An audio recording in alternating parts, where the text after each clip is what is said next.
অবশেষে আগরতলা পশ্চিম থানার পুলিশের জালে ১ লক্ষ টাকার মাদক সহ মহিলা নেশা পাচারকারী মাধবী দেববর্মা।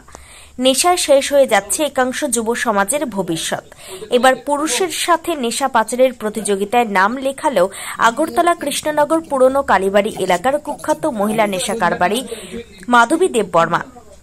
গোপন সূত্রে খবরের ভিত্তিতে আগরতলা পশ্চিম থানার পুলিশ আগরতলা কৃষ্ণনগর পুরনো কালীবাড়ি এলাকা থেকে ৯ গ্রাম নেশার হেরোইন সহ মাধবী দেববর্মা নামে এক কুখ্যাত মহিলা নেশা পাচারকারীকে গ্রেপ্তার করতে সক্ষম হয় বলে সংবাদ মাধ্যমকে জানিয়েছেন আগরতলা সদর মহকুমা পুলিশ আধিকারিক দেবপ্রসাদ রায়। এই নেশার হেরোইনগুলির বাজার মূল্য ১ লক্ষ টাকা হবে বলে তিনি জানিয়েছেন।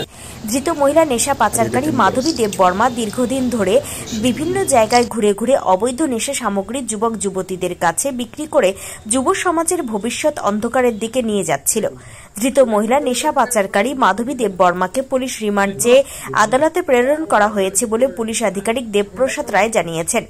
আশা করা যাচ্ছে ধৃত মহিলা নেশা পাচারকারী মাধবী দেববর্মাকে জিজ্ঞাসাবাদ করে এই মাদক পাচারে যুক্ত বাকি মাদক পাচারকারীদের গ্রেপ্তার করতে সক্ষম হবে আগরতলা পশ্চিম থানার পুলিশ। ত্রিপুরা থেকে বিক্রম কর্মকারের report, crime press Bengal news.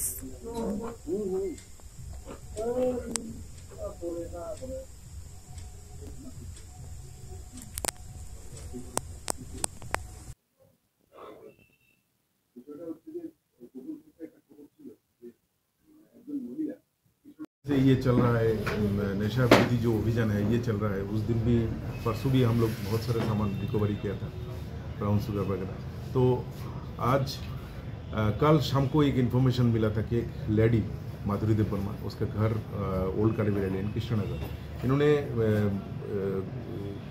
उसी एरिया में बहुत सारे लड़कों को ये ड्रग्स सप्लाई कर रहा है।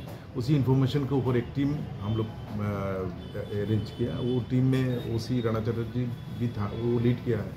तो फाइनली वो लेडी को हम लोग कल पकड़ में आया और उसके पास से 10 उसके कस्टडी से ऑलमोस्ट 9 ग्राम हीरोइन मिला है और उसका आईफोन वगैरह और बहुत सारी चीज़ मिला है और एक स्पेसिफिक NDPS का मामला केस लिया गया है और आज उसको कोर्ट में हम लोग भेज रहे हैं। सर, ये जो ड्रग्स आप लोगों ने किया पकड़ा, इनका ये कॉस्ट कितना होगा? अराउंड 1 लाख तो होगा ही। सर, हम लोग देखा ये जो मैंने भारत का जो स्मॉल हिल स्टेट है त्रिपुरा, इस त्रिपुरा पर जो भी ड्रग्स स्मगलिंग है वो मतलब दिन के दिन मान ये बढ़ रहे हैं। अभी ये जो वुमेन्स है, वुमेन्स भी इसके साथ जुड़े हुए हैं। मैं एक का बात करता हूँ, ये जो इलीगल बिजनेस है इसमें मैन वुमेन की बात नहीं है। ये इजी है, जैसे कि कोई जेंट्स होने से हम लोग तुरंत उसको आइडेंटिफाई करके पकड़ लेते हैं, लेडी होने से हम लोग थोड़ा प्रॉब्लम हो जाता है।